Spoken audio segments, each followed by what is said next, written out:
Good afternoon. Howdy. Welcome to Monday. Dear God, That's that's that was right. that was weird, man. Like I didn't get any kind of like things. Like, oh, show's live. Nothing Oh, pops up like normal. It's weird. we're on. You don't see it now? No, Counting no, down. no, no. That's fine. That's great. Yeah, we're on. We're good. I'm excited. I'm very excited. Well, there you go. Look at I that. know. Yeah. Um, Howdy. yeah, it's a Monday. It feels like a Monday. I don't know. I felt like it's Monday all day long. It's like, yeah, and I don't even do anything. I mean, that's the messed up part. Like, I don't have an actual job yet. And Right, so, like, Monday shouldn't be anything like it should be like every other day for me. But dude. You know what? They stay that way. I mean, you know me. My sleep schedule is so goofy. Like you've told me 100 times, you don't even know when to call me yeah, because no. because sometimes I'm up at 6 a.m. and sometimes I'm up at 3 p.m. and you know, sometimes I'm not up at all during the day. I really am in a goofy sleep schedule, but I Yeah. always know when it's Monday. Yeah. Just because Mondays suck. They just suck. They suck for everybody. So much to talk about. So we have Yes. Whitesnake, TSO, Joel Joel Hoekstra. Hoekstra coming up in Yes. just a little while. I got a message from Joe Burdick Custom Flags. Okay. He was on his way home Okay. and he received an envelope from Mr. Donald Trump. Really? Yes. Was it an envelope to be stuffed with dollar bills and I sent don't back think to so. Mr. Donald Trump? I think it was a number for Stormy Daniels. No, it was just an envelope, I believe, thanking him because I believe he got the former president Oh, a that's right. flag. Nice. Very nice. So I have the faith and belief and hope that there will be once again Right. that flag will be hanging in the White House, which would be sweet. Nice. A Joel Burdick flag. That would be awesome. Yeah, so maybe Joe will call in later. We'll see. Sure. Um, I guess I want to get started with what everybody is talking about. And Joel Hoekstra coming on at 4:45. that's exactly what everybody's talking about. Well, I'm excited about that. Yeah, that's gonna be fun. I think my Talk- wife and her sister are probably a tad bit more excited about that.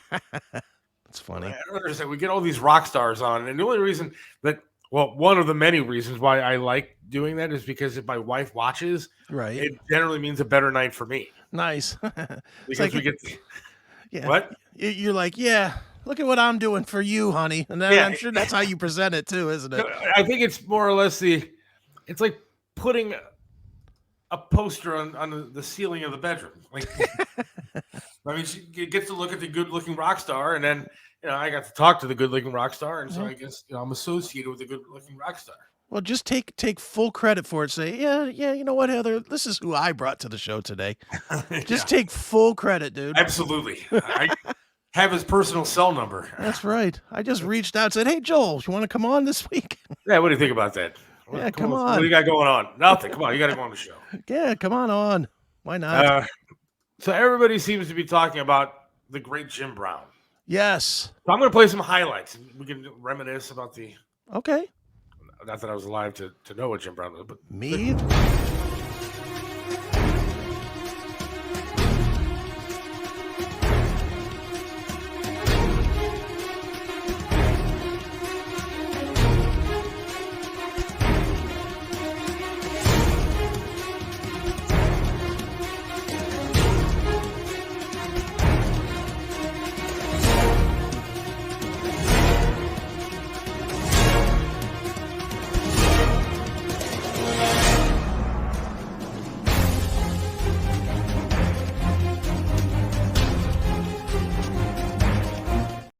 all right, that's enough. We don't need to see all.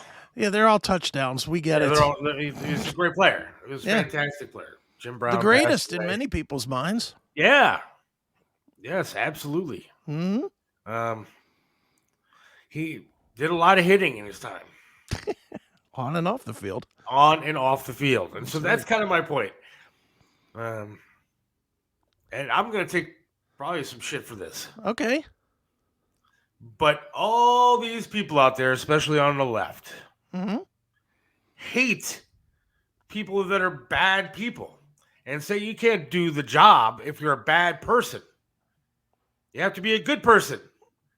Yet all I've heard is praise for one Jim Brown for Okay. days now. Sure. Well, I have it on my phone, the article, so to speak. Let's run through some of the things that Jim Brown was good at other than football. Okay. On June 9th, 1968, Brown was booked on suspicion of assault with intent to commit murder against his girlfriend. Sure.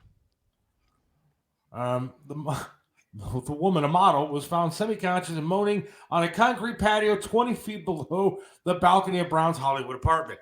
Ouch. So she took a hit, and a nasty one. That's right. I'm going to get a lot of shit. Sorry, Sandy. Oh, yeah.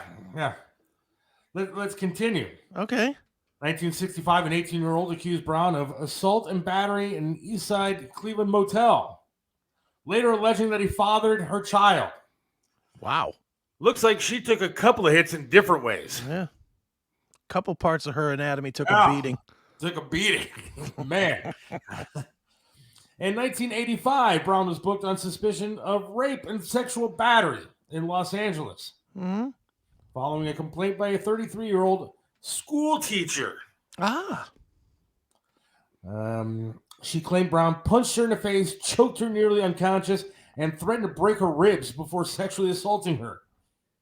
Okay. All right.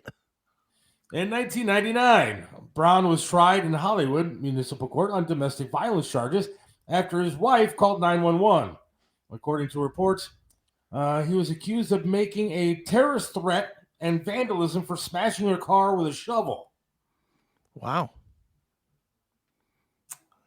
His wife, however, pleaded with police detectives not to arrest the Hall of Famer. Well, there you go. Not guilty. So Brown denied all these allegations in every case. Okay. Saying, quote, "I'm no angel.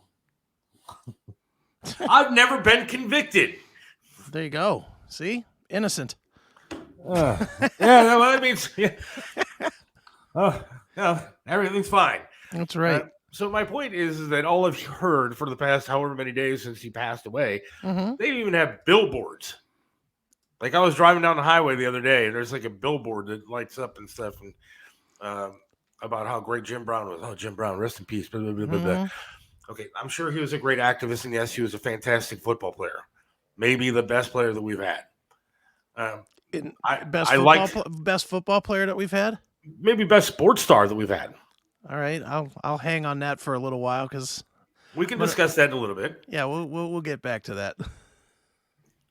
So my question is, why haven't you heard any of the bad stuff? And my other question is, why are all these leftist people out there saying, "Oh, Jim Brown is the greatest person of all time," but they hate Donald Trump? Donald Trump, who supposedly maybe had sex with a porn star, ran some businesses that people didn't necessarily like, maybe went broke a couple of times, maybe did like every other rich person does and did tax loopholes, took advantage of the system. Sure. But he was running the country in a way that was a good way. He was running the country positively. So when you get people, I'm not going to mention names, when you get people that sit there and hold their head and start crying and moaning and whining over Donald Trump because he was a terrible person. What a terrible person. I hate his tweets. He's a dick. Right. But I love Jim Brown. What a great person. Jim Brown, fantastic activist, football player. We should build a statue to Jim Brown. Oh, we did? Yes. Who beat the hell out of women. Yeah. Allegedly. Yeah. Threw one out of a window over a balcony. Off a balcony. Allegedly. Yeah. I forgot. He was never convicted. That's right. So innocent. After women changed their stories, pleaded with police not to arrest him, not to do anything. In fact, the one woman, after she pleaded with police, I believe the officer said that she came to him and said, "But please put this down in reference to just in case anything happens in the future." Just in case anything didn't happen now, but just in case something happens in the future, I want you to know. That worked out well for Nicole Brown Simpson, by the way. Yeah, it worked out great for her. Worked out great having evidence in a storage just in case. Yeah, the officer acknowledged that Her eyes were red. She was shaky. And okay. He wasn't convicted. I'm sorry. Mm-hmm. Well, there you have it. I mean, not convicted. My here's what I think, dude. And this you may agree, you may not agree, and that's okay. If you're gonna act like an asswipe, like a typical liberal would, then it's fine to convict Jim Brown today in the wake of his death for the bad things that he did. If you're gonna be a Republican and forgive Donald Trump for grabbing the girl by the pussy or for banging Stormy Daniels or for bad business or whatever, then you kind of got to let Jim Brown go too. You got to say, okay, he's doing his thing. He did his thing. He repented and he went 25 years without a charge. Now, let me just say this, though. I have not really given my opinion on whether I like Jim Brown or not. True. I was just pointing out that, the hypocrisy of saying what a great guy he was. Yeah. And what a great person, activist and football player and everything he was. But nobody wants to bring up the rest of the garbage that comes along with Jim Brown. No. I personally don't care. Yeah, I'm the same way. Whatever. I don't care what he did ever off the field. When it comes to who I like on the field, I don't really care. Yeah. If Ray Lewis was on our football team, as long as we won a Super Bowl, I'd say yes, he's a scumbag and a piece of crap, but he won a Super Bowl. Yeah, dude. if the sexual assaultist that we have playing quarterback wins us a Super Bowl, he'll be my favorite sexual assaultist of all time. There you go. I will wear his jersey proudly as a Browns fan because I really don't care. There's people in general, and I'll say this about football first, but I'll say it about life in general. If you don't know the person directly, stop pretending that you do. Stop pretending that you're outraged about things that you're not outraged about. These guys are all the Cleveland Browns as players, past, present, future. They are blips on your screen 16 weeks a year and live combatants 1 game a year that you go generally. That's what they are. So accept them for what they are. They're entertainment to you. They're the same as a ticket to a movie theater. They're the same as a subscription to Netflix. That's all they are. They're not more important than that. Don't give them more importance than that. And people will say, well, you say that you don't like LeBron James. Well, I know I don't like LeBron James. Sure. And the only reason I don't care about the championship that LeBron James brought to this town is not necessarily because of LeBron James. I just don't like basketball. Sure. I'm just not a basketball fan. Yeah. No, I never really have been a basketball fan. So I could care less if we won 10 championships in basketball. It's just not my thing. Yeah. No, I'm with you. But I think LeBron James is a dick. Somebody posted last night, and he's a friend of mine. And if you're listening, I apologize, but I mean, he posted how great LeBron is because he got married and, he was handed all this money and you don't hear stories about LeBron and he has kids. He's involved in the kid's life and everything. Okay, well, so am I. But there's no award for being involved in your kid's life. There's no award for being married. It's kind of what you're supposed to do. Well, we're now in a society that expects anybody that makes money and becomes a celebrity to be a douche. So literally, you have to celebrate the ones that aren't. And believe me, I can't stand LeBron. I hope he never comes back to Cleveland. I thought he was a cancer the entire time he was here, first time and second time. And he's a liar, and he's a shit talker, and the way the team kissed his ass with his posse was just insanity, just crazy. That being said, you cannot argue that he's one of the best behaved sports stars that we have seen in the public eye in decades. Okay, and again, I just think that, but you don't hear about the behaved ones. Because there are a lot of athletes out there that do what they're supposed to do. There's a lot of athletes out there. Yeah, but I'm talking about superstars. Yeah, most of the superstars end up being Antonio Brown. I don't like LeBron because I just think he's an ass. I think he's an ass the way that he left Cleveland doing it on national TV. Yeah, I agree. I think that was just stupid. I think he was an ass the way that he treated the Indians when he went to a game. They Yeah, where the Yankees treated him like royalty to get him inside the park, gave him the Mhm. seats, all that kind of stuff. And then he wears a Yankees hat in our stadium. Yeah, I think he's an ass just because I think he's an arrogant tool. sure. But he's a great player. There's no taking that away. And Yeah. you know, he brought Cleveland a championship. If you like that kind of thing, I'm just not into Yeah. the basketball thing. But I don't think you should get an award because you are a family guy. Well, There's I a don't lot think of that people I out don't there. think that's the only reason they're trying to say that he's, you know, he should be celebrated. I think what they're trying to say is that he's the lone super mega star that we've ever had in Cleveland that didn't act like an ass. I don't think the Bernie Publicly. Kosar act like an ass. Bernie's had how many DWIs? Yeah, I guess that's kind of act like an ass. You know, that's not being straight laced. You know, Trying to think of- Bernie made enough money to hire Uber or a cab or whatever. You know, and I'm not trying to hammer on him either. But there you go. That's about the biggest thing you've ever heard publicly about LeBron is that he's horrible. He's a horrible tipper. There was a Sharon Reed rumor, but those are just rumors. I'm not here to talk about rumors. Yeah, But Gunner, you're probably right. But I know Sharon Reed. She's very nice. yeah. Andre Thornton.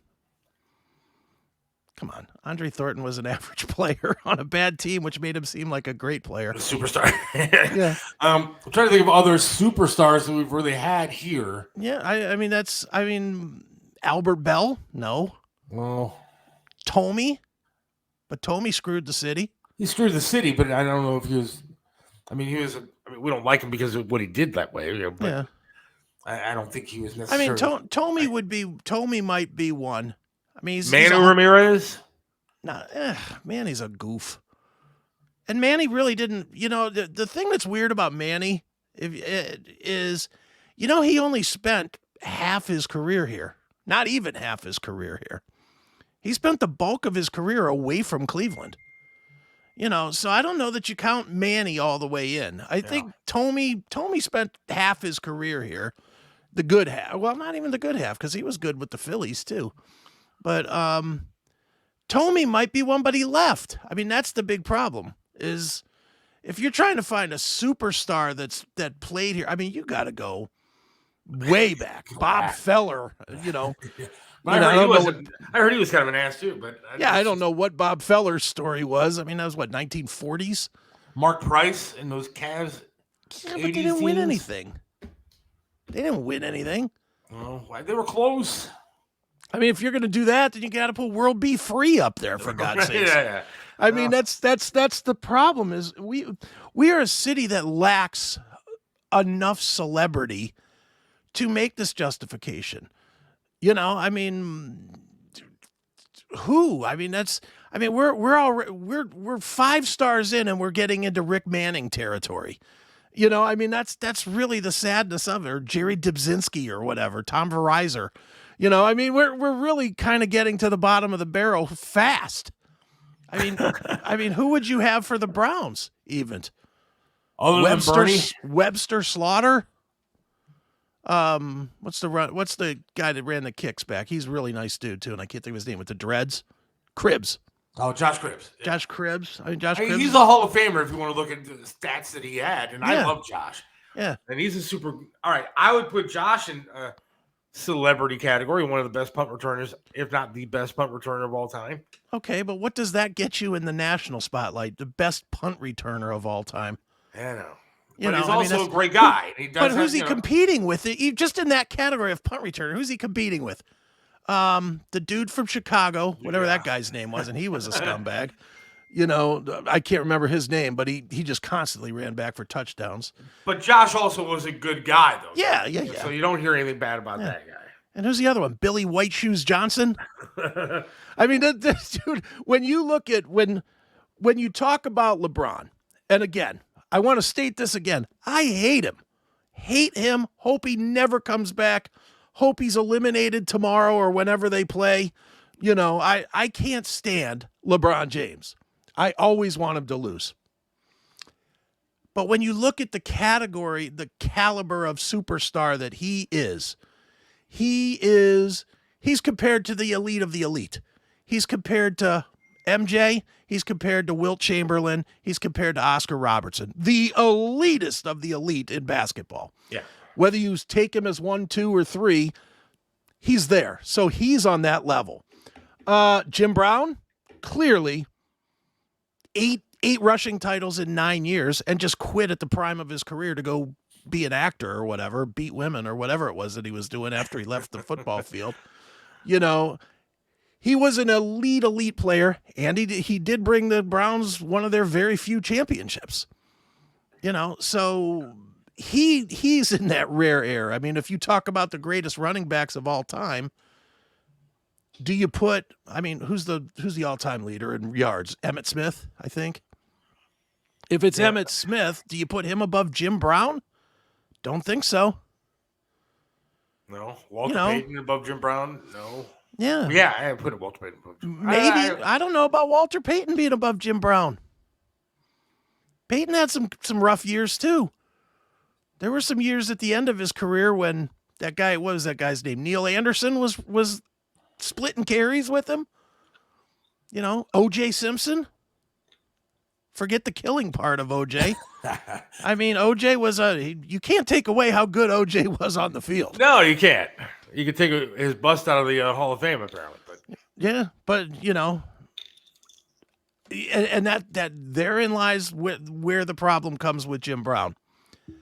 If we're taking O.J. out of the Hall of Fame and out of the running, you know, now you can't even say that he was a good Bills player. I'd imagine that in Buffalo, you cannot mention O.J. Simpson. You know, right? Don't you think? I guess. I don't know. I love O.J. I think O.J. was fantastic. He was a great player, and he was funny in movies. Yeah, he was fun in movies. So I like O.J. Yeah. I mean, the fact that he killed people, I mean, you know, is it a downside, I guess? Yeah, and Lord knows, just for anybody that's on Twitter, OJ's one of the very best follows on Twitter ever. If you want to follow, because all OJ does is talks about football, and then every comment underneath it is just about killing people. Every comment underneath, OJ will be like, "Oh my God, I can't believe that the Colts beat the Bears," and then 50 comments in a row will be like, "Kind of like you beating Nicole, right?" Or like you beat Nicole with a knife. You know, I mean, it's just brutal. Wow. But he's on there. He's the most fun follow on YouTube or on Twitter. I'm going to start that like now. Yeah. Oh, dude. OJ is great. And he always starts off, "What's going on, YouTube people?" or Twitter people. He's hilarious on Twitter, man. He's great.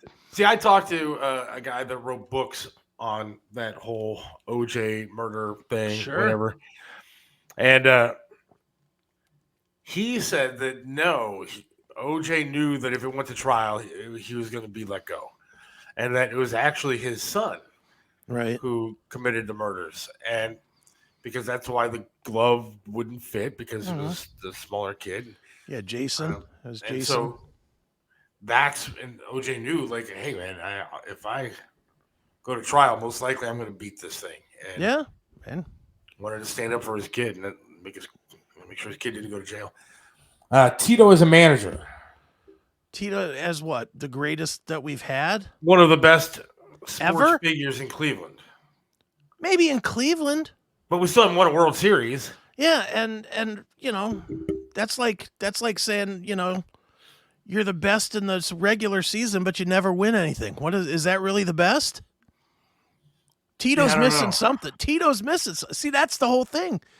And I mean, if you're going to count the greatest managers of all time, are you listing Tito Francona?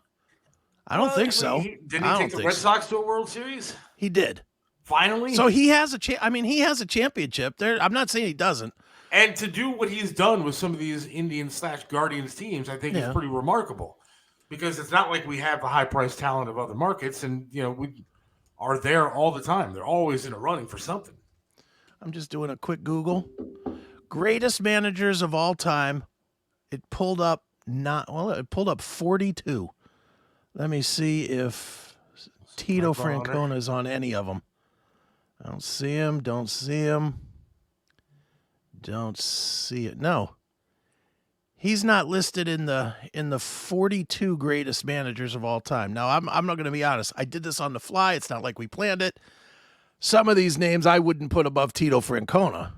To be very clear here, I sure wouldn't put Mike Scioscia over Tito Francona. No, I would not either. I don't know that I would put Buck Showalter above him either.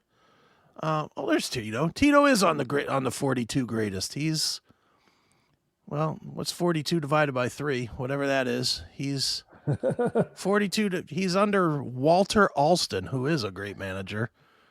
Was a great manager in the 1920s or whatever, right. 20s or 30s or something. He's again, not saying he's not great. Greatest of all time, though. Certainly greatest in Cleveland history. No, quite honestly, hate to be this guy. Really, it's LeBron. Okay, would you? But as far as greatest the manager Indians, of all time in Cleveland, I might take Grover. Really? Well, Grover had so much talent on those teams. I mean, but he was able to manage it because he was able to manage it, and much like Tito, he didn't win the big ones. The only reason he had that talent, they should have won. The only reason he had, they would have won too if they hadn't had that strike. Yeah. Let's not forget that strike screwed. They were what, 130, 100 wins, insane. 30 losses or something like that when the season stopped. They were on pace to win like 115, 120 games. They were unstoppable that year. And Grover had some years where he didn't have amazing talent either, and he took them to the World Series. The years when he had like Matt Williams and that cast of characters and didn't have all the pitching that he had in the 95. I still think that some of those teams are still better than what we've had recently as far as talent. Sure. goes. Oh, of course. Yeah. Yeah, but I mean, if you were naming top, I'll go back to managers. I'll just list the top 5 that they list here. You tell me if you think Tito is better than these 5. Tony La Russa.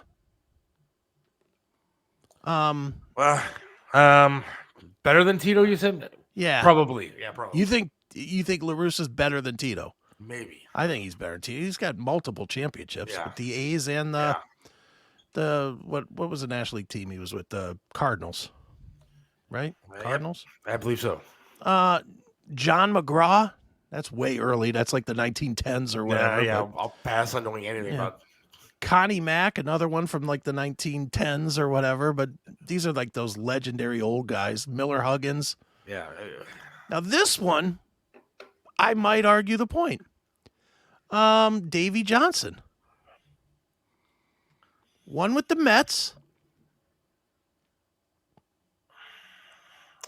Man. That's close. I think Tito's better. That's a close one. Billy Martin, that's a pretty easy one. Can't really argue. He won like forget about a bunch of championships.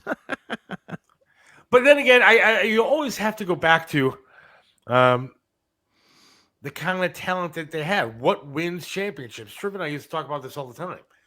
What wins championships? Manage either the coach or the players.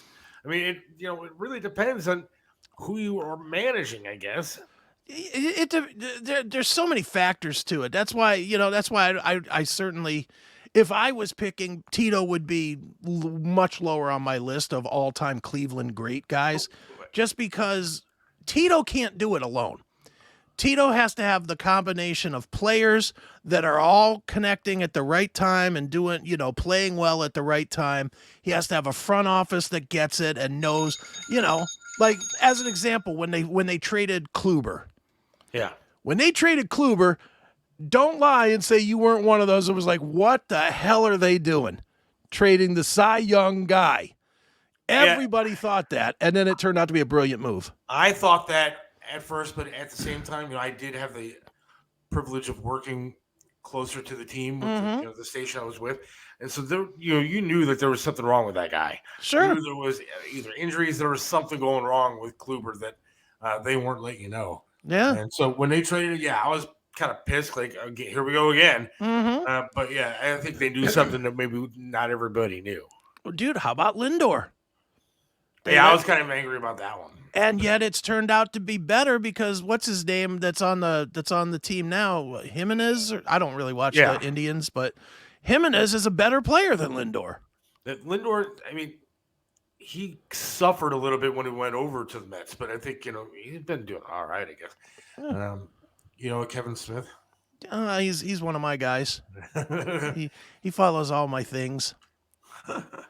There's another Toomey show coming, Kevin. It's just in production right now. You do a lot of stuff, man. You're always out there. I'm a busy guy. Yeah, it seems that way. So I don't know.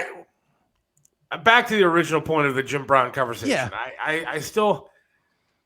I like Jim Brown as a player. I think he's a great player. Agree. I think that he's probably one of the best, or the best Cleveland Brown of all time. Of course. But I get tired of seeing all the love and the praise and everything else without people talking about the bad stuff, because that seems to be the way people do things now. Well, I mean, I know there are certain people out there, and I've talked to them, and I know them personally, who have said, I wouldn't vote for Donald Trump over a piece of shit. Literally, that's their quote, not mine. Sure. And I said, well, it's not about the person. It's about who's running the country. Okay. Well, let me. It's not about the person. It's about who's scoring touchdowns. And everybody seems to overlook the person when it comes to Jim Brown, but not the other way around. Now, I know it's not the president of the United States, but when I want the country to run right, that's what I want. Look, and I don't care what they do. Let's be honest. In Cleveland, a Browns player probably more important than the president of the United States. I guess. Yeah. Dude, it goes both ways, and this is where I think we get lost in our own world of politics sometimes. Because I could tell you, and there's 400 different videos of me saying it on the Classic Metal Show when Hillary Clinton was running. Yeah. I said numerous times, my exact quote was, I would vote for the BTK killer over Hillary because he killed less people. I said that over and over and over and over. And I meant it. And I wouldn't have cared. You could have trotted Ted Bundy, the ticket of Ted Bundy and Gary Ridgway versus Hillary Clinton and whoever was her running mate, and I would have absolutely voted for the Serial Killers 2020. I would have been that guy because I would have never voted for Hillary. Same as people on the left would not vote for Donald Trump. It becomes quite the game. And I think here the only problem I really have with taking it back to Jim Brown is I don't think we should be erecting statues of guys that have, multiple accusations of anything criminal on them, whether they're guilty or not. I'm again, this is just me. I'm a believer in where there's smoke, there's fire. When there's a lot of smoke, there's more likely fire. And when you see the flames, there's definitely been some fire. Jim Brown, we definitely saw the flames. Yeah. What you read, 7 or 8 accusations of beating women up? There's a few. Okay, that's more than one match being lit. That's a stick of dynamite there going off. He had some issues with women. And I'm not trying to trash somebody that just passed away. God knows, man. When I go, there's going to be plenty that people could trash me for. But I'm also not in the limelight like that. I'm also not, being recognized on billboards throughout town. And, when I saw the billboard and I was reading all these articles, and I found this article on Cleveland.com talking about, hey, all this stuff that he's done in the past kind of is part of his legacy. And I think people forget that. And maybe they should remember some of the bad things that the guy. I mean, I'm sure the girls that accused him of rape and beating the hell out of him, toss him out balconies, aren't sitting there saying what a great football player that guy was. I'm so glad, or so upset that he's gone. Yeah, I'm quite sure the woman that got thrown off the balcony is not booking a ticket to the funeral. No, and so I just think that it's kind of weird how we work as a society and think that. Yeah. Yep. Well, we're all celebrity struck, and there's another word for it, but I'm trying not to cuss today as much. But there's this thing about celebrity where, for whatever reason, we just allow things that we would not allow our friends and neighbors to do, but we allow them to do. What's the guy's name? The big tall receiver for the Steelers. Plaxico Burress. Yeah.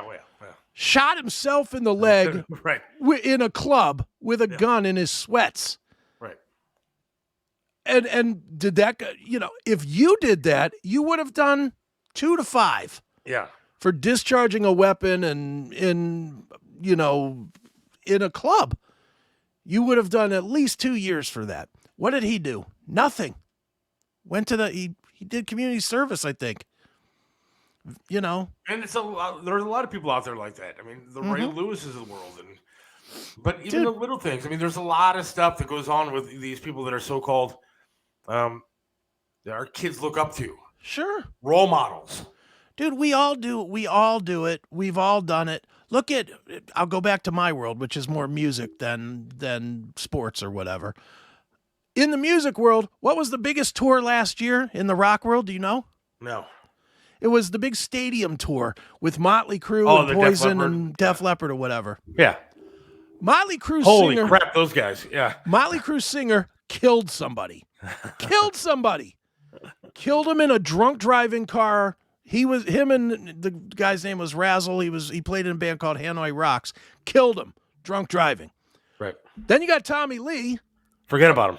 I mean, multiple arrests. Arrested, did jail time for beating Pam Anderson, did all this bad stuff. Then you've got, Nikki Sixx with the drugs. I mean, there's a point in all of our lives where we allow celebrities to get away with stuff. I think in the end, and I'll just be my final statement on Jim Brown. My final thought with Jim Brown is, did he do some bad shit? Of course he did. That being said, he also did a lot of good stuff. I mean, you cannot argue that he put himself out there to negotiate the riots in Watts. Right. You can't argue the fact that he was an advocate for speaking your mind and, not stepping up. He was, and again, he was the greatest football player ever to play in Cleveland. So you got to kind of accept him for what he was. All right. Speaking of rock stars. Yes. We have our own coming up in just a minute here. Yes, we do. Quick break. Joel Hoekstra will be joining us in about 2 minutes. Maybe we should ask him about rock star life and what it's like to be a role model and, Zero chance he answers you. Zero chance. I don't trust see. Joel on that one. All right. We do have a new sponsor, Yellow Brick Road Auctions. Very excited about them joining the program. Very interesting stuff. So listen to it, and you got to check out their website, yellowbrickroadauctions.com. Very cool stuff. We'll be back in about 2 minutes. Hang on. All right. There's no place like home, and whether it's furniture, artwork, home accessories, appliances, or that one-of-a-kind collectible, Yellow Brick Road Online Auctions allows you to find everything you need from the comfort of your own home. The owner of Yellow Brick Road Auctions has been conducting online estate auctions for over 8 years by providing homeowners with a stress-free process to liquidate all items that have accumulated over the years. I'm Melissa Mendici, owner of Yellow Brick Road Auctions. Log on today to find your heart's desire. Hey, it's Seth from Mario's Barbershop in Parma, 7526 Broadview Road in the Pleasant Valley Shopping Center right next to Big Lots. You got to check out Mario, man. Great guy, does a lot for charities, but can perform miracles with hair. He even made me look clean cut. Does my hair, does a great job. Love talking to the guy while I'm sitting there. It's a great place to go, local business. You gotta go to Mario's Barbershop in Parma. Mario's Barbershop in Parma, 7526 Broadview Road. Again, in Parma, Pleasant Valley Shopping Center, right next to Big Lots. Or give them a call, 216-520-1977. That's 216-520-1977. Mario's Barbershop in Parma. Trust Joe's Lakewood Computer at 14035 Madison in Lakewood. They have over 30 years of professional service handling laptop and desktop repair services, virus removal, and data migration, and much more. You can trust them with hardware updates to your computer's memory and hard drive. Call 216-651-3880. Whether you need a simple Windows install or you're interested in the latest computers for gaming, call Joe's Lakewood Computer at 216-651-3880. This is Tim Elkhorn, radio voice of the Cleveland Cavaliers, for attorney Will Spiegelberg. Will Spiegelberg is not only a name you know, he's someone you can trust as your attorney, no matter the circumstance. Will Spiegelberg is an attorney you can always count on. Will Spiegelberg is the attorney you should contact for all your legal work. When you need an attorney, call Will Spiegelberg at 216-233-4240. Attorney. Once or twice would be nice to be heard and seen. I could say to myself and just play that it's all a dream. From the knock on the door came a crack in the sky. When it did and you stared and took hold of my soul and mind in record time. In you I see the fantasy ahead of me that's telling me what to do. You're clean, yeah, it's scaring me but daring me to change all that's me. Awesome stuff. And joining us now, Joel Hoekstra. How you doing, my friend? Great. How you guys? Good. We are fantastic.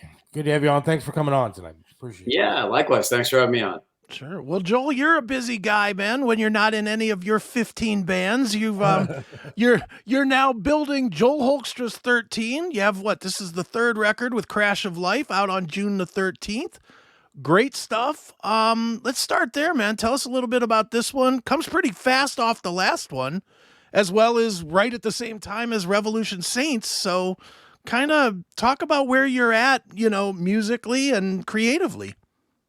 Yeah, I mean, this is something that I started, I guess, back in 2015, I think, as I was, getting more well-known for being in the hard rock bands, et cetera, my time with Night Ranger, Rock of Ages, Trans-Siberian Orchestra, which, of course, still with, Whitesnake, still with. But, my solo albums were kind of done back when I was doing instrumental stuff, a little more like two kind of almost, I guess, jazz, like rock fusion, Sure. and then an acoustic record, all instrumental. So I had a lot of people saying, how come you don't have any solo music out that's like rock stuff? And so I thought, well, I'd like to do that, but I don't really want to do the style where the guitar player's taking 2-minute solos in every song, or doing like the instrumental thing anymore, or progressive even, where it really didn't sound all that appealing to me. So I just kind of came up with this concept of trying to create like songs where I do all the writing.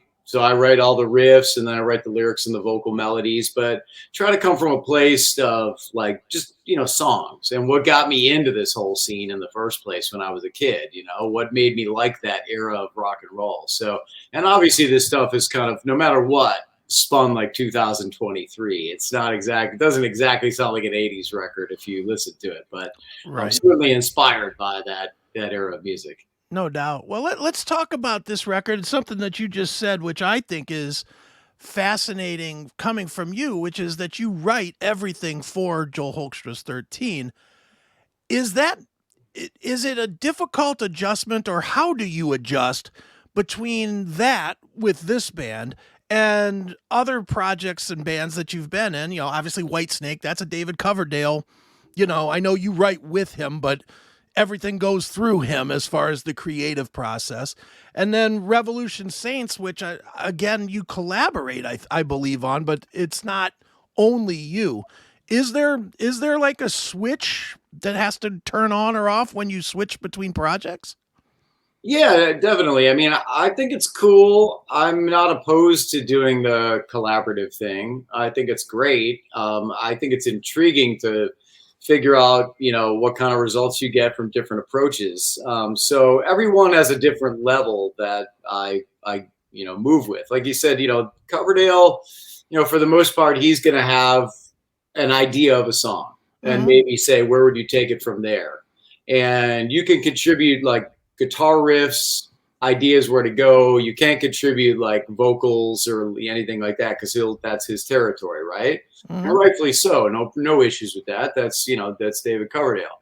And it was kind of the same, with Night Ranger. Like, it was Sure. like be able to like put some guitar riffs in and things like that, or come up with some kind of bed for them to like write lyrics or sing on. But it wasn't going to be my gig to be like writing the lyrics and the melodies, etc.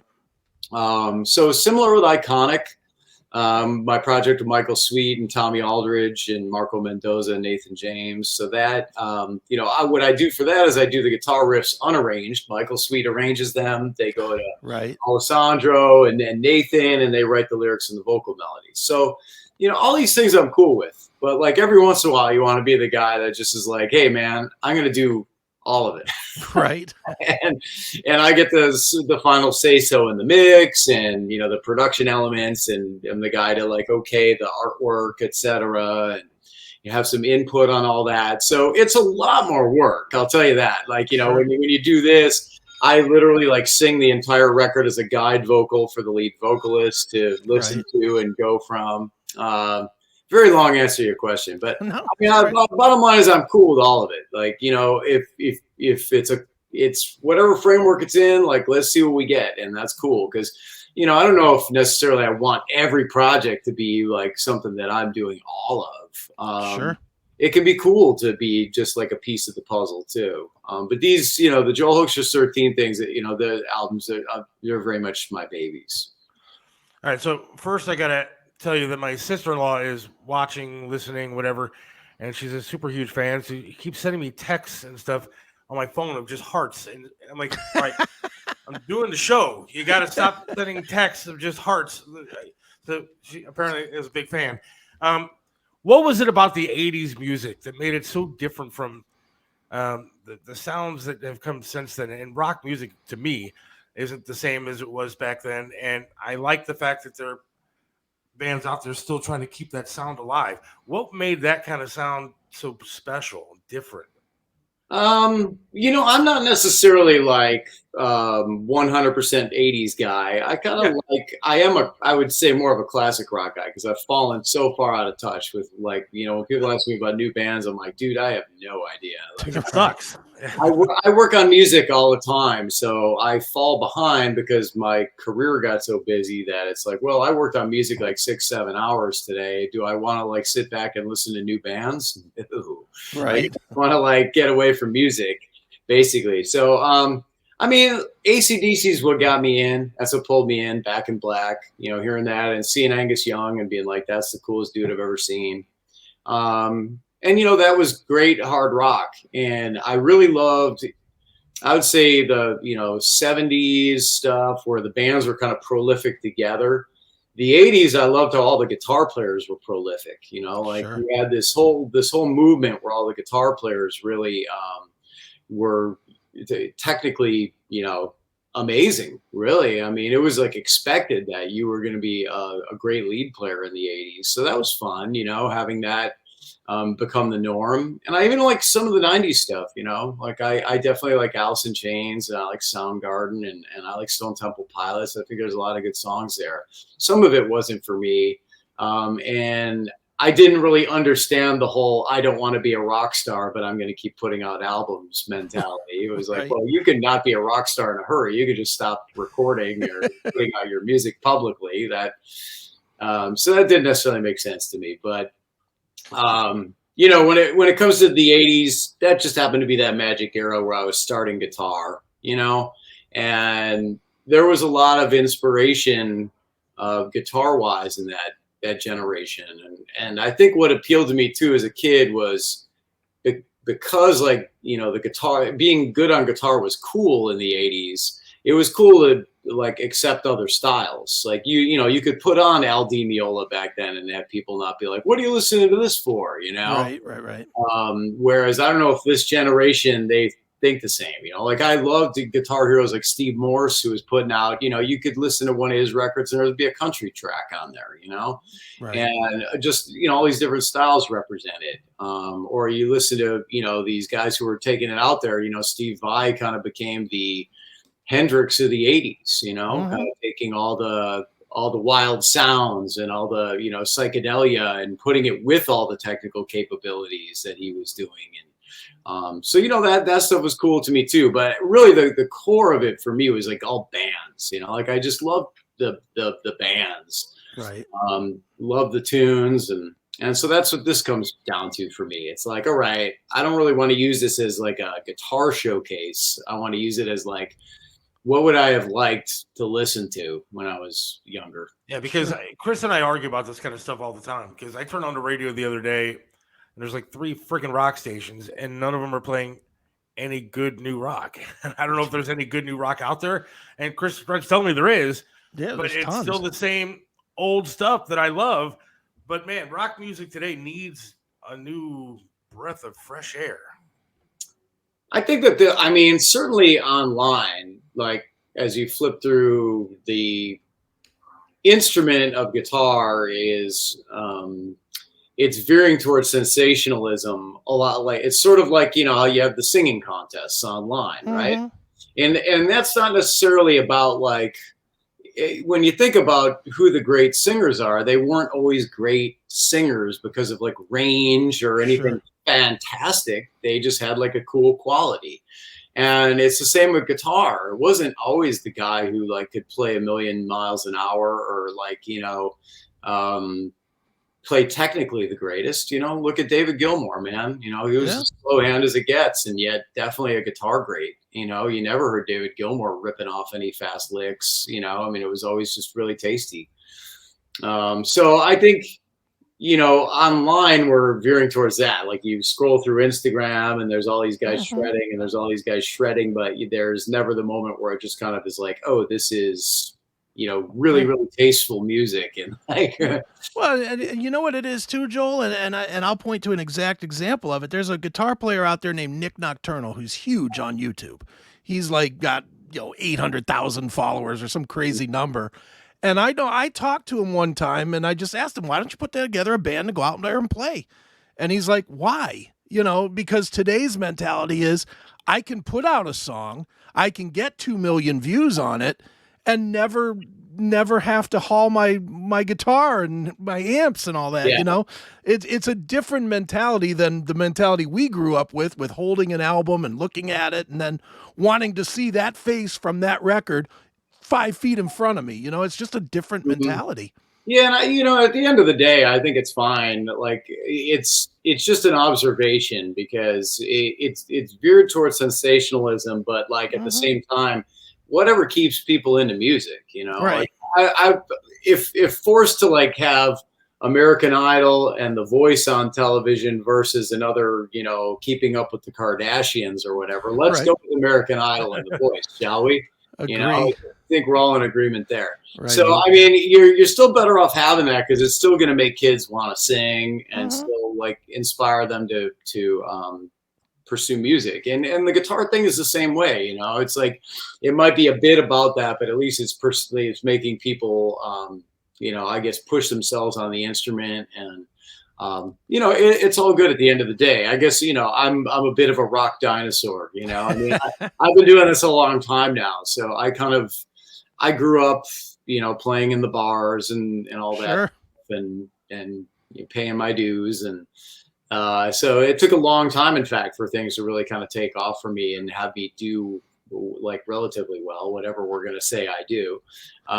So, you know, I think all that was really good for me to go through all the different musical experiences. I really wouldn't change a thing, man. Outside of maybe just wish I was like, you know, financially set for life would be a great feeling right now. But, you know, beyond that, I kind of dig like the whole crazy path that I've had. Right. Now you grew up, I read, playing piano and cello. Is that correct?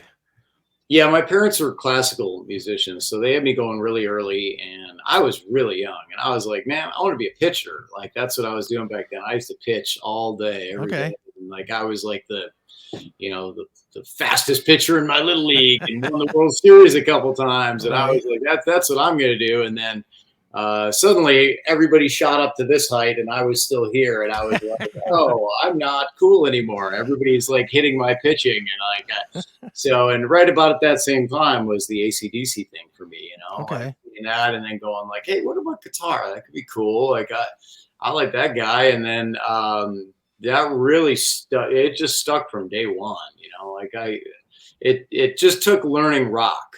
Right. So at first I had my stepmom's acoustic and I, you know, had a teacher teaching me how to read the notes. And I was like, this isn't what I pictured it being. I want to be Angus Young. How do I get to do that when I'm learning, you know, the 3 notes on the high E string here in the book? Right. But, you know, thankfully a friend of mine steered me towards this teacher that was teaching rock songs. And so, like, you know, for lesson number 1, he showed me Paranoid. And I was like, that's the first rock tune I learned how to play. And I went like, you know, and my parents were like, well, we're not going to buy you an amp until we're sure you're going to stick with this. You know, like I had to pay my dues for them to buy me an amp. But luckily that same teacher said, well, you know what you can do? You take this cable, you plug into the auxiliary input of your home stereo. And I went, oh, cool. So home stereo went on 10 and nice.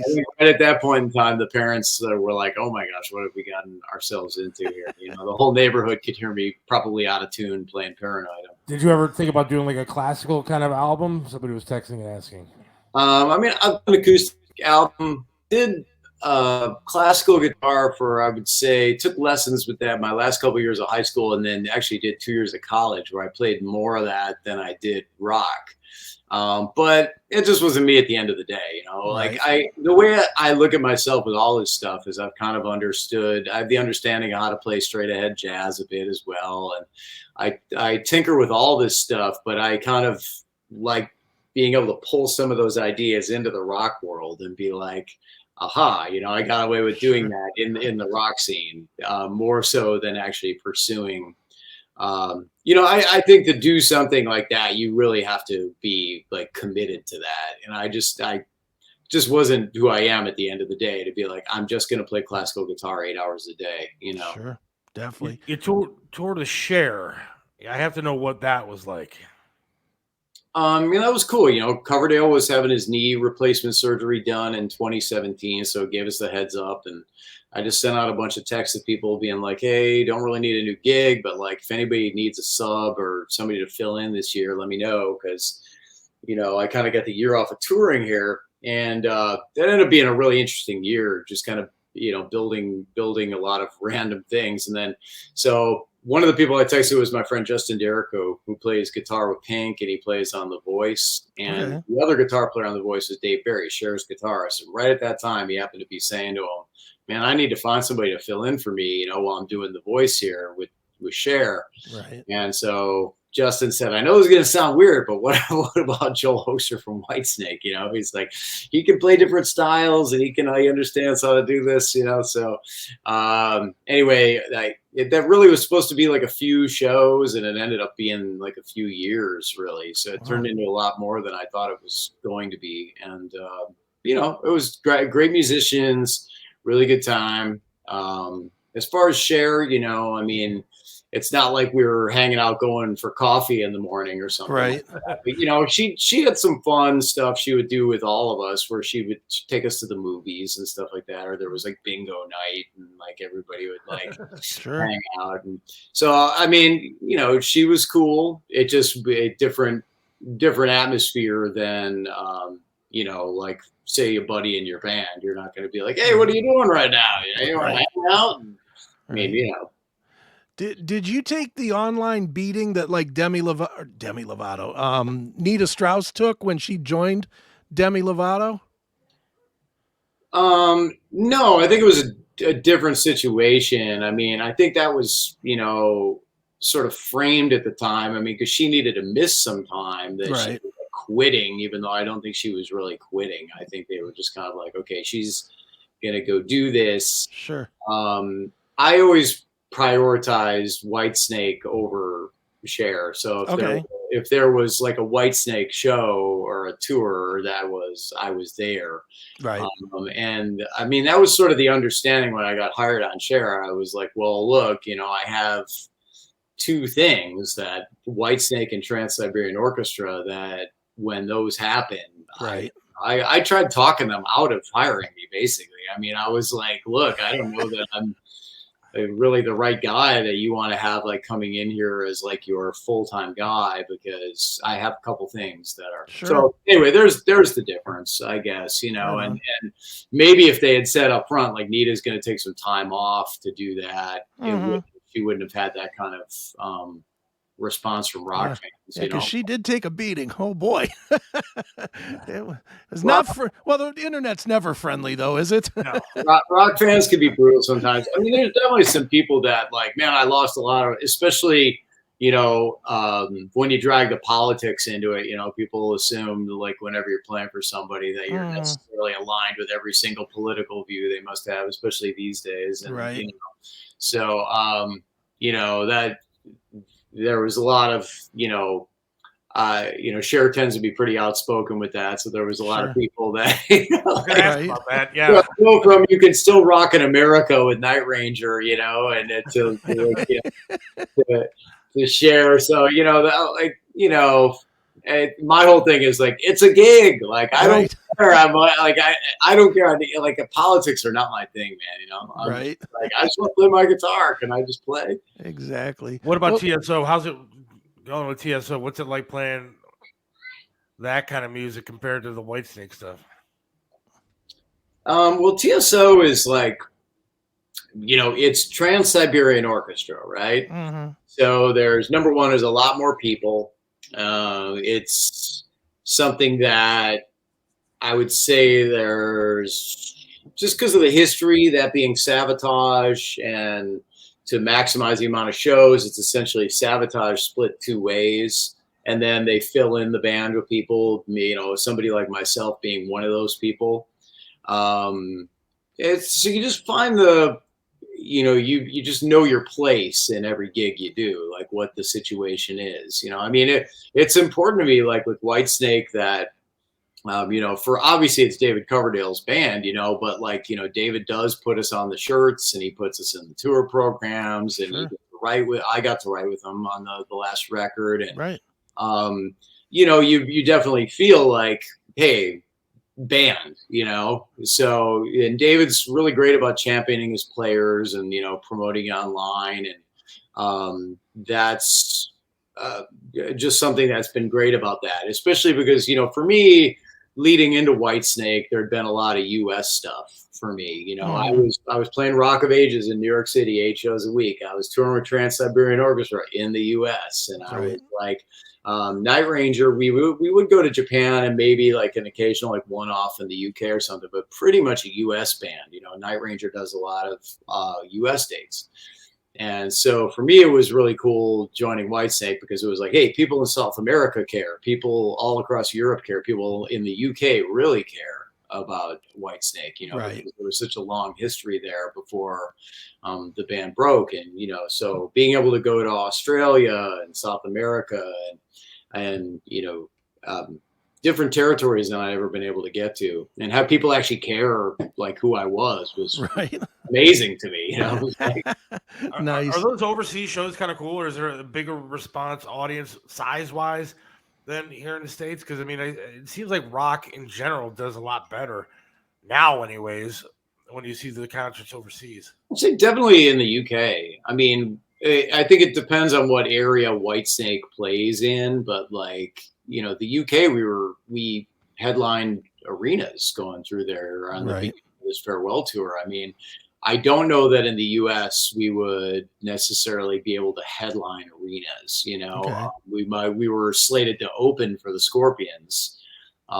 you know, in sheds and some arenas, I think, but I think you could safely say that Whitesnake is more popular in the UK than in the US.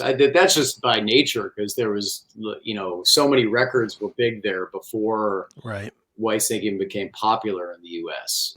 Right, definitely. Being on tour a lot, like, you know, like you are. I know here in Cleveland, like a lot of the small clubs and venues that used to have all these rock bands come in all the time. Is that the same way across the country? Are a lot of these small clubs and little venues closing up? Or I mean, that's the way rock music was meant to be, and now it seems like a lot of those places aren't around anymore. Yeah, I don't know. I I know, like, you know, heading out and doing some of the I guess smaller stuff that I do are the acoustic duo shows with my friend Brandon Gibbs, and we're Yeah. still able to find a little network of things that we can go do out there and be able to play. And I personally like that because those are the shows where like the actual fans show up, like the people that actually care who you are. You know, you take the bigger gigs and there's going to be a significant portion of that audience that's the casual fan that might not even know like my name by the end of the gig, or, you know, walk out and go, yeah, you know, the blonde haired guy or whatever, you know, that. So when you're playing those smaller gigs and it's advertised under your name, that's who you really start seeing who the diehard fans are, who are really following everything you're doing and come out. So those can be really cool to play because it gives you an opportunity to connect with your really diehard fan base. Right on. So I think there's still opportunities out there. I suppose it's like anything else in life. You could look at like every obstacle, or you could look at the stuff that's there, you know? Right. There's no question it's not what it used to be, but it hasn't been what it used to be since I even got old enough to be gigging with bands. I mean, in the Chicago area where I grew up, the drinking age was 18 prior to my days. You know what I mean? If you go back to the 70s, so you take like a lot of those bands, like when Styx was a local band, you know, banging around there, those guys were, you know, they're playing both nights on the weekend and, you know, making mad bank, and we're for kids in high school, that is, you know? Right. And living it up. For my generation, we kind of would play like the all ages show, maybe once a month, maybe twice a month. Right. But yeah, we still had some great talent in the scene, you know, in my little local area there in the suburbs of Chicago. You know, Disturbed came out of there. Right. I used to be in the same local scene with Dan Donegan, their guitarist, and you know, it's fun for me to see him succeed and do well, and see those guys do well. Danny was always a great guy. He was a great guy even when we were just little kids. You know, I've known him since I was probably 14 or something like that. He was always a great guy. Right on. Well, dude, let's pull it back to your record, because we do got to promote the record, Joel Hoekstra's 13, Crash of Life, on June the 13th. It will be out. Everybody should buy it, not just stream it, but actually buy it. Yes. That's like a rule. You have to buy music if it's available to buy. But is it not June 16? Is it June 16? I think it's good. Okay, all right. Either I've been saying it wrong all day and you're right. I'm glad you're unsure, because I could very well be wrong. I took it from the press release, but I think it's June 16, bro. I'm pretty sure. All right, the second week of June, go buy it. How's that? In fact, go buy it now, right? Can you pre-order it? Yeah, you can pre-order right now. So don't even wait for the date. Buy it today, as soon as this interview ends. Yeah, you can just get it now and just it'll be yours when it Absolutely. Well, dude, let's dig into a couple of the tunes, man, because there's a couple songs that I really, really dug. My favorite being Damaged Goods, which is your guitar playing on that alone. You know, you don't do yourself justice talking about yourself as a player. This one song has you playing like 3 or 4 different styles of guitar, all mixed and matched, but it works. Talk a little bit about this one, man, because I got to imagine of all of the songs on this had to be your showcase song. This was just a, you know, like I suppose like a cool little hook with the vocal and the guitar kind of doubling it, because the opening riff was really busy. So when you write a really busy riff on guitar, you go, it's almost kind of Iron Maiden-ish or something, right? You know, and then you think, okay, so what's the hook over the top? Because that might be a cool riff, but it's not like something some people can sing. I always like having like a section have something that can be something that people can have stuck in their head.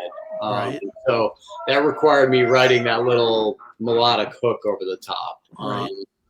And then I would say the verse is kind of like that core sound of the Joel Hoekstra's 13 thing, that like Dio-ish kind of sound. You know, I got Vinny Appice on drums in this, and Tony Franklin on bass, who, you know, he fits right into that style, that sound so well. And so that's always kind of been the core, you know, and Girish might have a different tone than Dio, but he sings gritty. And so I'd say that it's kind of based on that. And, you know, the chorus, I mean, almost like might might even be like a little bit of like a Pantera-ish kind of riff in a way. Maybe not as aggressive a tone as Dimebag, but Sure. but like where that riff is derived from or influenced by. So Sure. Well, you took some Iron Maiden, you put some Pantera in. I can't imagine how any metalhead could think that's bad. I mean, it's so good. Not at all. Yeah, I'd say Damaged Goods fits in like slightly below the heaviest tracks. I feel like the heaviest tracks are probably like Far Too Deep and Everybody Knows Everything. And then, Damaged Goods fits right in there.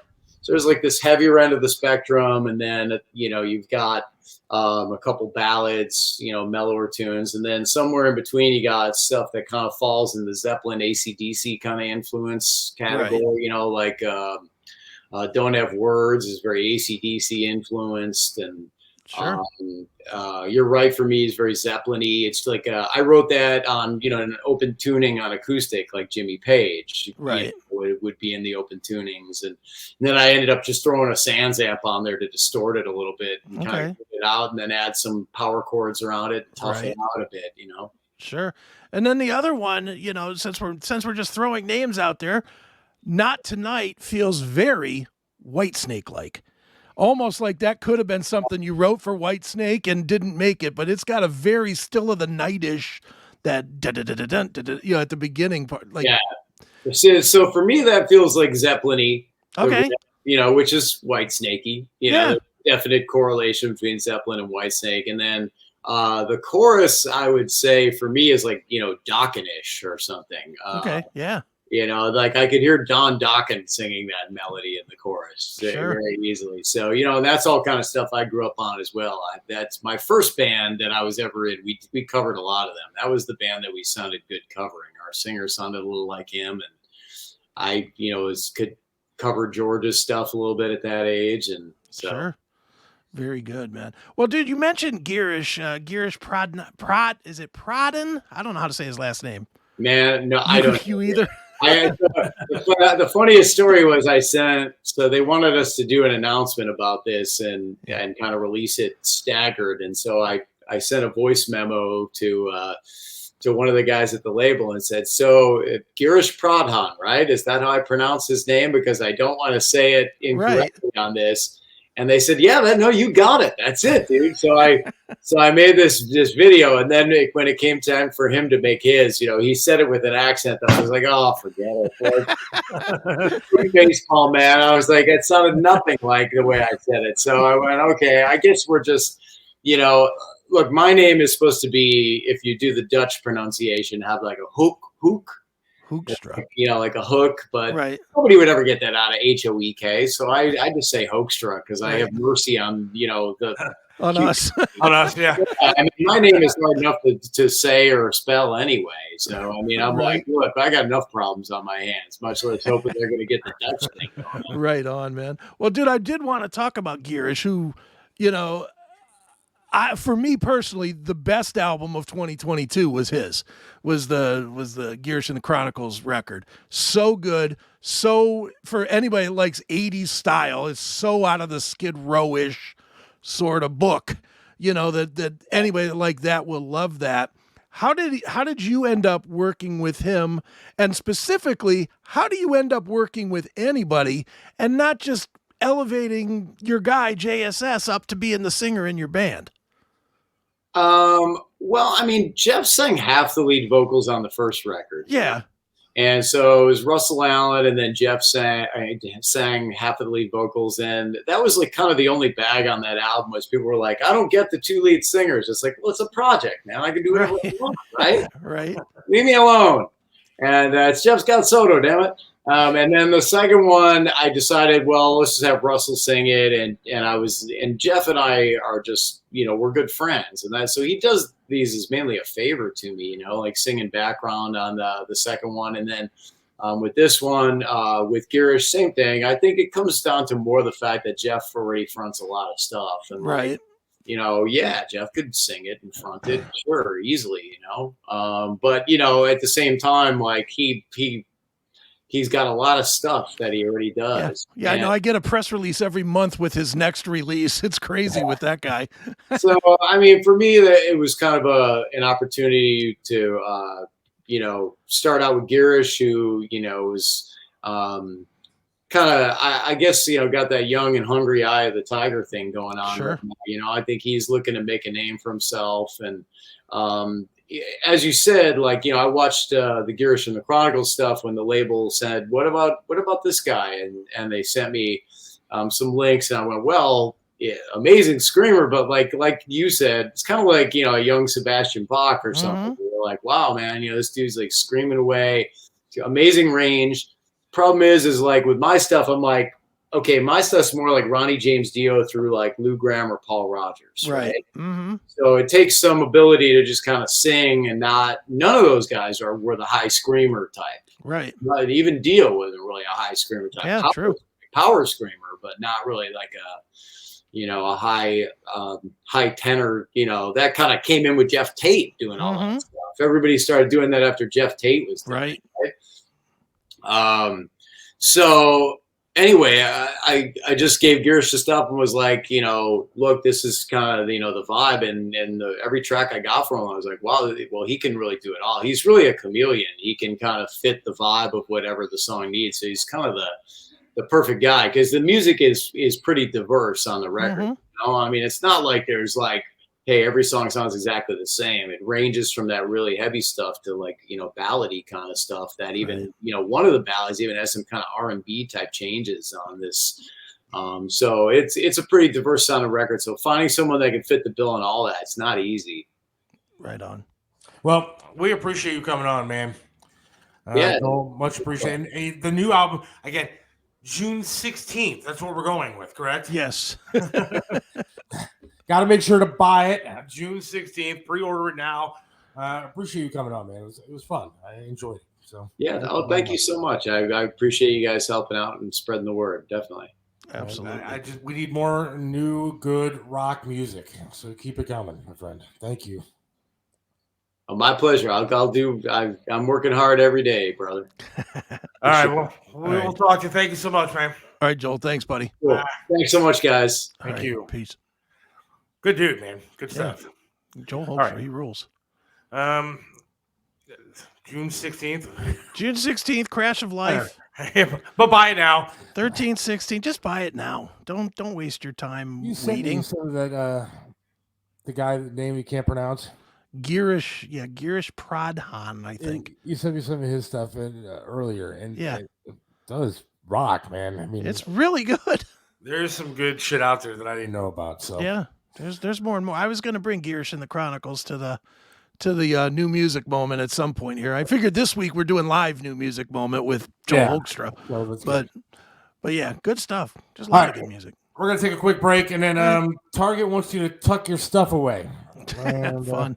Here's some more Joel. Hang on. All right. Once or twice would be nice to be heard and seen.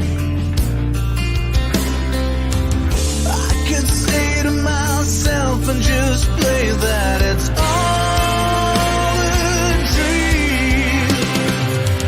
From the knock on the door came a crack in the sky.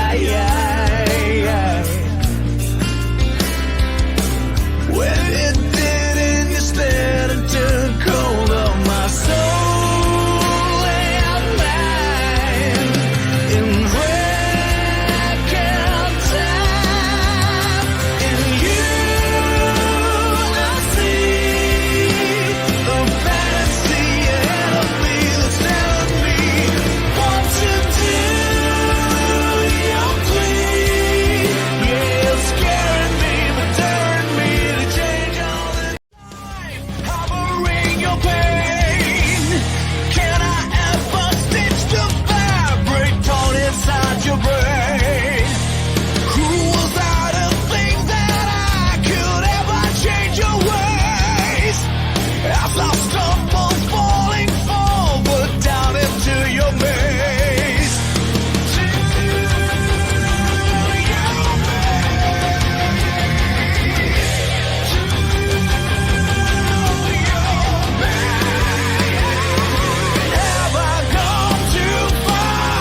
What separates Triv's restaurant in Strongsville from everybody else?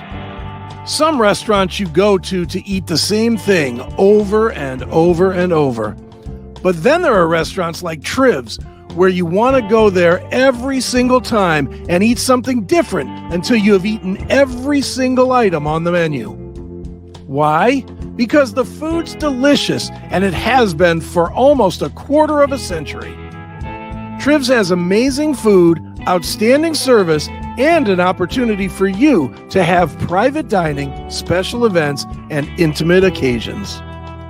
You can enjoy a memorable fine dining experience in your own dedicated, intimate space. Visit Triv's in the heart of Strongsville. Call now for reservations, 440-238-8830. Triv's in Strongsville. Joe Burdick custom flags are amazing. Each flag is handcrafted to reflect the imperfect perfection, making each piece of patriotic wall art unique. This is a local small business, veteran-owned and proud. Joe Burdick creates symbolic artwork that is built to last. Display your spirit, pride, and patriotism by calling 440-305-2065 and let Joe's flag serve you. 440-305-2065. Joe Burdick Flags. Let me introduce you to Charlie's Auto Repair.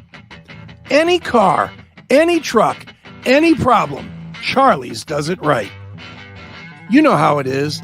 The check your engine light comes on, you put air in the tires, and the light is still on. 216-470-0170. That's Charlie's Auto Repair, 13728 Madison in Lakewood. Charlie can do it all, from small engine repair to fleet maintenance and system diagnostics. 216-470-0170. Charlie's Auto Repair. Let Charlie make your car great once again.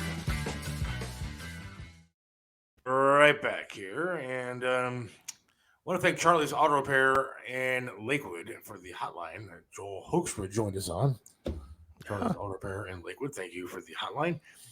Joining us now on the hotline, once again, the Charlie's Auto Repair hotline, is one of the guys from the commercial you just heard, Joe Burdick, flag guy. Flag How guy. you doing? How you doing? That's what my vanity license plates say, the flag guy. That's what your TikTok says and everything else. Yeah. I'm now following you on TikTok, Joe. Nice. I can't believe I have a TikTok. I know, but it's good. It's entertaining. That's right.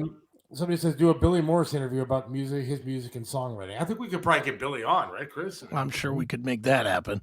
Yeah. I saw him Saturday. He's awesome. What the hell is he doing? He's not doing anything. There was a Janie Lane tribute Saturday night. I know. Bobby Brown was in town, Chris. Yep. Yeah, I heard. I think she still looks pretty good. She did. I saw some pictures. She did look pretty good. I think when I said Bobby Brown, a lot of people went, the black rapper guy? No. Yeah. We're talking about, A lot of people thought it was her prerogative, right? yeah. Joe joining us. And actually, Joe's doing something very cool with Billy Morris. And you. And this show. Going to be doing a Feed the Police event June 21st. Great. The 3rd District. And we're going to be... Billy Morris will be there with his smoking rock and roll food truck. And you're going to be there presenting a flag as well. We're going to be feeding the 3rd District cops, and I think there's like 140 of them. So that's a lot of people that we're going to be taking care of, and looking forward to that because we love the men and women in blue. So thank you for doing that, Joe. Yep, the flag's done. It looks amazing. I can't wait to bring it to him. Yeah, that'll be cool. Now, you're on because you sent me a text earlier today. Yep. And it was a picture of an envelope. You can tell people what happened and how this all started. Yeah. So I got a message today. There was an envelope sitting here waiting for me, and the return address was from the office of the 45th president. And so one of the guys that follows my social media, he lives in West Palm Beach, and he is the neighbor and good friend of Donald Trump. And when all this crap started going, with him his house being raided, the ridiculous lawsuit, I told the guy, I said, man, Trump needs to know more than ever that people are, sticking by him. I'm sure he needs to hear it. I said, I'd love to get him one of my flags. And he said, I'll tell you what, send me one of your flags and I will hand deliver it to Trump.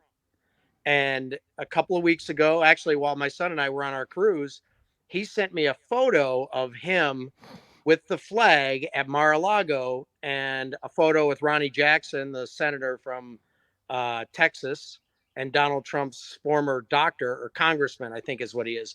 But anyway, so he told me he gave it to Trump. It's in his personal office, and I could be expecting a letter from him soon. Well, today, the letter, this is a copy, the letter came here today from Donald Trump. And it looks like it was signed by a ballpoint, not by auto pen or whatever they do. Right. So I have a thank you letter from Donald Trump. See, I think that's fantastic, man. And I was telling Chris earlier, we talked about it a little bit. What we need now is for that flag to be inside the White House. Yeah, we do. How cool would that be? Like a Joe Burdick custom flag sitting in the White House. Get a picture of that. Oh, I'm getting excited. Yeah. What, too, Seth, is so this past weekend I was at the Joint Veterans Council of Cuyahoga County Veteran of the Year Award, which I seem to go every year, but I'm never nominated, but that's all right. But anyway, so I was sitting at my table was our Congressman Miller. We were talking, and I even sent him a text message today with the letter, and we were talking. He said he and President Trump were talking about the flag because they both have one, and President Trump told him he has my flag and he loves it. So Congressman Miller today told me, because he's also very good friends with President Trump, he's going to get a photo of him with the flag. So I have the letter. I really want a photo. Right. Do you think that there'll be a time if Donald Trump gets reelected? I mean, he's been known to bring people into the White House that have done things for him. And, do you think that's a possibility that you could end up being one of these guys leaned over the desk taking the picture with the president? Oh, man, that would be amazing. I don't want to get my hopes up or something like that, but I'll tell you what, just doing, getting this is huge for me. Sure. I mean, I don't want to get my hopes up about something like that, but, of course I would love it. I wouldn't turn down an invitation to the White House, but, yeah, it's pretty cool and I always say too, whenever I get a letter, whether it's from a patriot like us or, a politician or first responder or celebrity, I always love getting the letter, Sure. But this letter, I mean, there's only 4 living former presidents, and one of them has my flag in his office. That's pretty damn. Yeah, that's I'm pretty sure Biden has one too, but I think you forgot about it. Yeah, no, I'm not sure. and you know what though? It's funny. I mean, if he wanted one of my flags, I'd sell him one. Absolutely. I gave one to President Trump. I'd sell Trump one. I mean, Biden one. So, real quick, name some of the celebrities that have your flags. Oh boy, Danny Vitale, my buddy. He used to play with the Packers and the Browns. Alejandro Villanueva, war hero, former Steeler. Jenny McCarthy, actually bought 3 of them. Wow. Marcus Luttrell, Taya Kyle, the widow of Chris Kyle, Will Kane, and I know your wife loves Pete Hegseth. Yeah, they've got my flags. Geraldo has one. Jamie Meter. Andy Janovich, his jersey's behind me. He's got one. Actually, he buys a ton of stuff from me to give to all of his patriotic buddies. But Seth Williams has one. Remember now, one of the hottest chicks. You saw the movie Roadhouse, I'm assuming, Chris. Right? Yeah, yeah. Remember the hot blonde from Roadhouse? Oh, Not yeah. the one that he was with, but the hot blonde with boobs Julie, hanging out and everything. Julie Michaels. Yeah, she has a flag. Nice. And that's absolutely amazing to me. And Yasmin Bleeth from Baywatch. Another gorgeous See, girl. if you could just get a picture of her running down the beach in like a swimsuit with the flag, that would be amazing. You know, Do it in slow-mo. I have a picture of Yasmin and Julie Michaels with their flags. I mean, it's pretty awesome. You know, I mean, it's definitely cool, you know, for people like that. But the thing that I find probably the coolest is I can't even remember how many people I've made flags for. So I can name a few celebrities, but it's like the regular people like us, man. When somebody is like, hey, I want to order one for my dad or my brother, or, you know, when Marilyn Soviak sent me a message almost 2 years ago, and she wanted to buy one of my flags and to place it next to her brother's casket at his funeral, Max Soviak, you know, first of all, I was honored. And second, I said, you know, she could absolutely not. She couldn't buy one of my flags, but I donated one. And my flag was next to his casket at his wake. You know, the 24-year-old kid that was killed in Afghanistan. Wow. You know, that was amazing to me that, you know, they would want one, first of all. And I've seen them a couple of other times and helped their charities. And I'm actually going to be playing in the Max Soviak Memorial Golf outing with his dad. So, I mean, these flags have done a lot of really good things, like you said, about the police department. And I'm so honored to be able to do that and help keep Triv's memory alive. And, you know, just the amazing people we meet almost, you know, every time we do something. I'm so proud to be able to do this. Yep, Jake texted in and said, hey guys, we're getting the band back together. Yeah. Jake, hey buddy. So I mean, yeah, I mean it's cool to be doing the police thing once again. God knows, yeah, we could never do what Triv did because Triv was the driving force behind everything. Coach for Kids, the police, but doing the small part to try to keep that memory alive, I think is awesome. Yeah. And so I think it's cool that you're doing it. I think it's cool that Billy Morris is doing it. God knows that the show is behind it. Of course. And you know, anything we can do to promote that and to keep that going, I think is going to be fantastic. So we're looking for sponsors for that. If anybody wants to help sponsor it, you can do that. Well, if there's going to be that many people, that many cops there, that's going to be amazing. I mean, you were at probably almost all of the 52 that we did. I mean, probably the most that we got was at the probably the Rapid Transit Police, and that was a lot of cops. But that wasn't. I don't think that was anywhere near 100 and something. Yeah. But that'll be amazing to see those guys. I mean, and for any of your viewers that want to come out there, man, Billy, I'm assuming he's going to do this, but he'd play the national anthem, guitar. You know, the guys all gather around. We take a big group picture with the flag. It's an amazing thing. And our cops, you know, they need to hear us out there. We're like, we need to be more vocal, and so that they can see that we all care about them. Yeah, there's too much crap going on now, and they definitely need the support. And you know, it's something small to go out there and feed the guys, but it's just showing respect and showing love for what they do.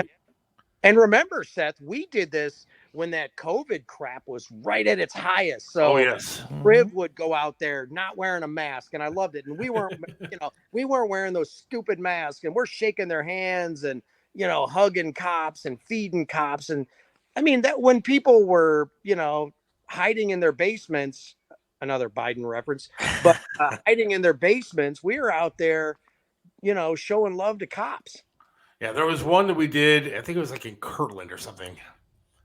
And there were a ton of people that showed up because that area is just fantastic out there. They were just, you know, they were pro-Trump and they were literally marching the streets with flags.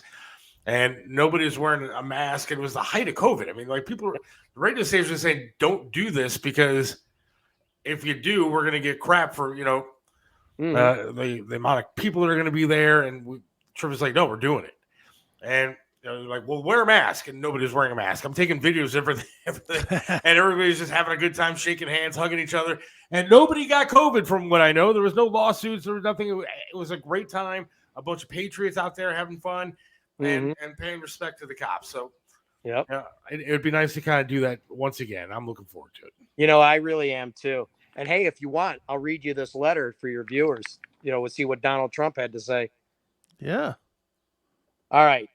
He said, "Dear Joe, thank you for the exceptionally beautiful flag display. Your commitment to excellence and dedication to exemplifying the American dream through integrity, hard work, and principled leadership is the foundation of your tremendous success, and it demonstrates the proud spirit of veteran-owned and operated businesses. Our nation is strong because of hardworking patriots like you who in and defend the great American ideals of faith, family, community, and country first.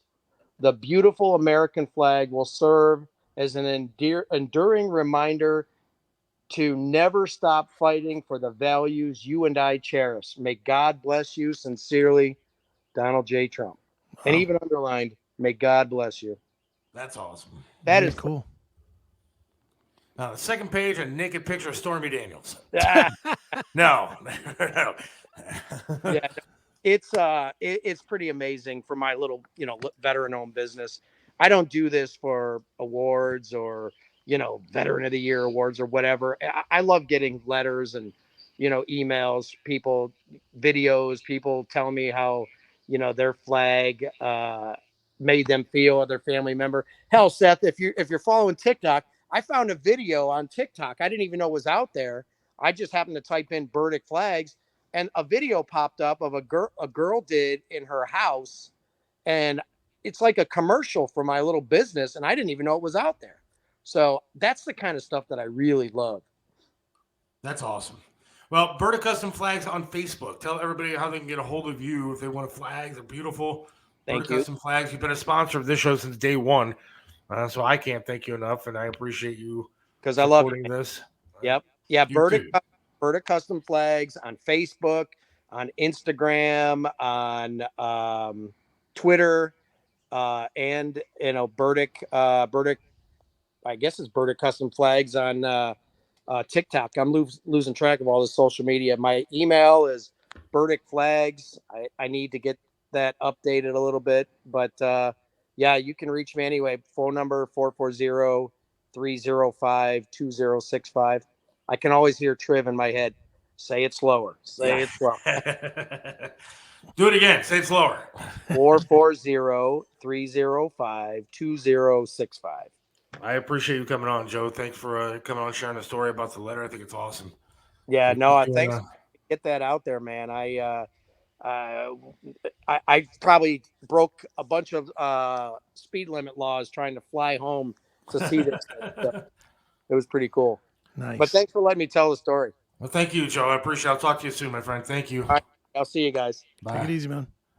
Burdick Custom Flags. Burdick Custom Flags on Facebook. Wow. He's a good dude. And that's a hell of a story, man. Hell yeah. I mean, you got a letter from a president. Who gets that? Who gets that? I don't think I ever.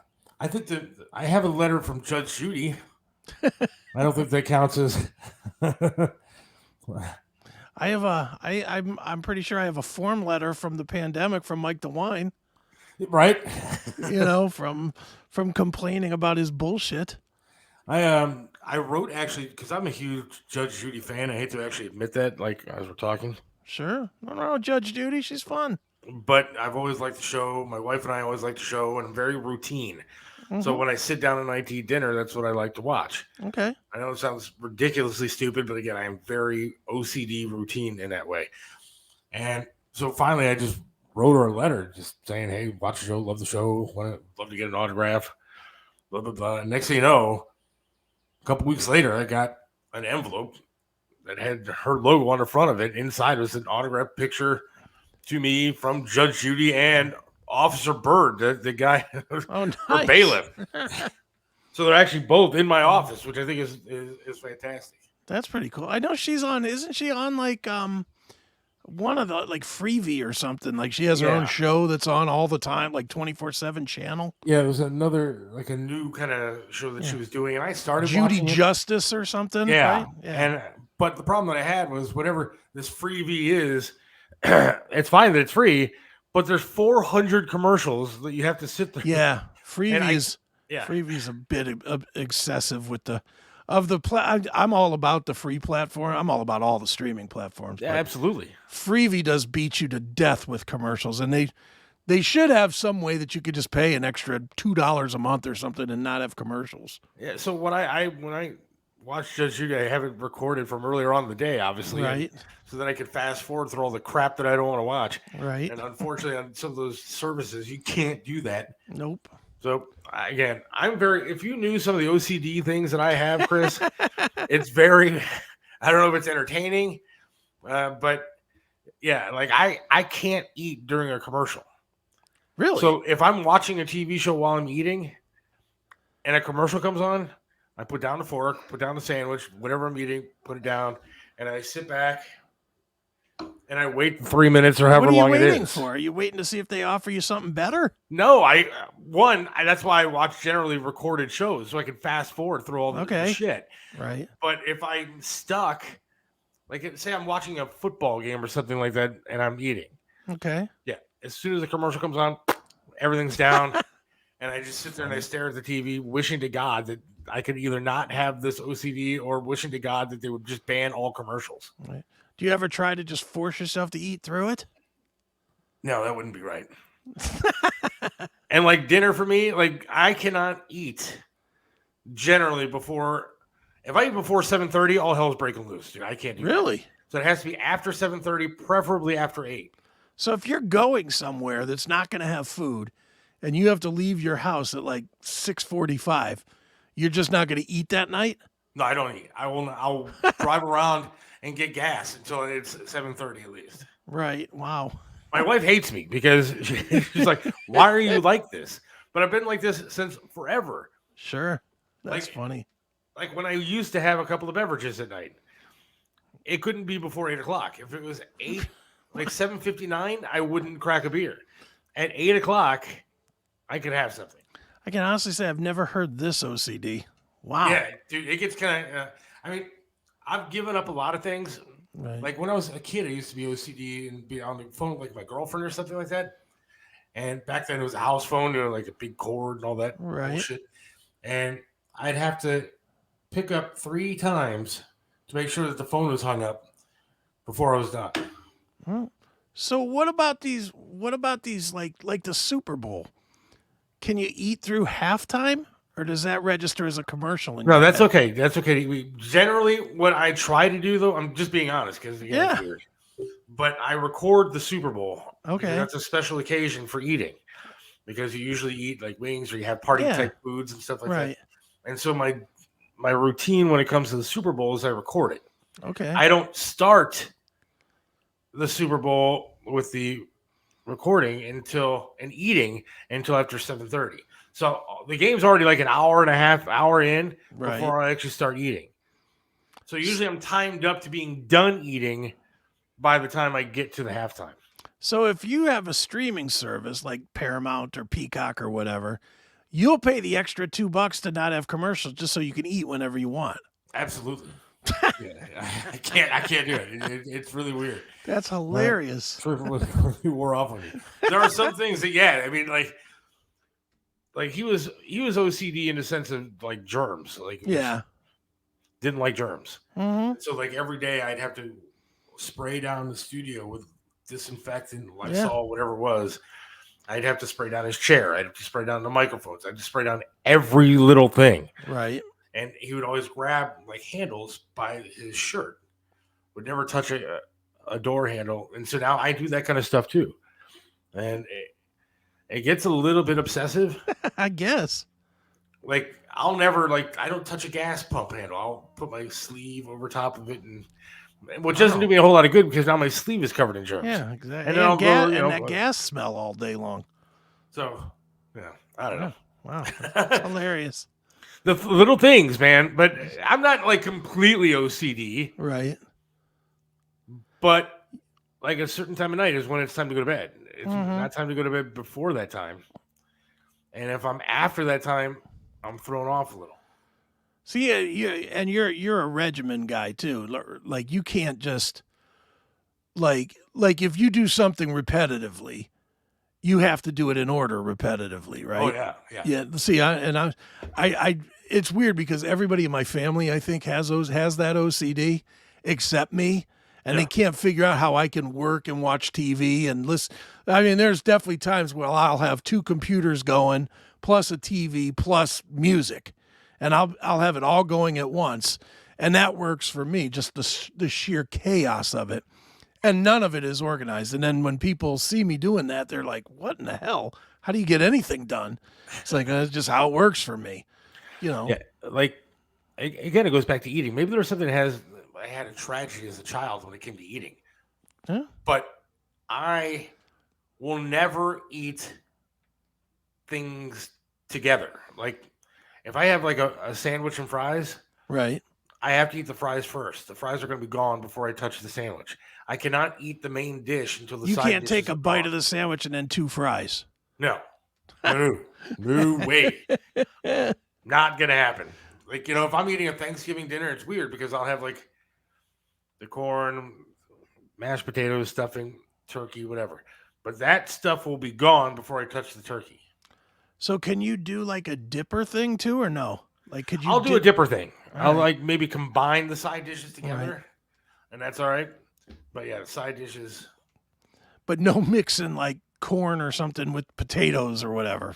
Definitely not. Corn and potatoes I can do together. Could you do that? Like, what if they were served separately though?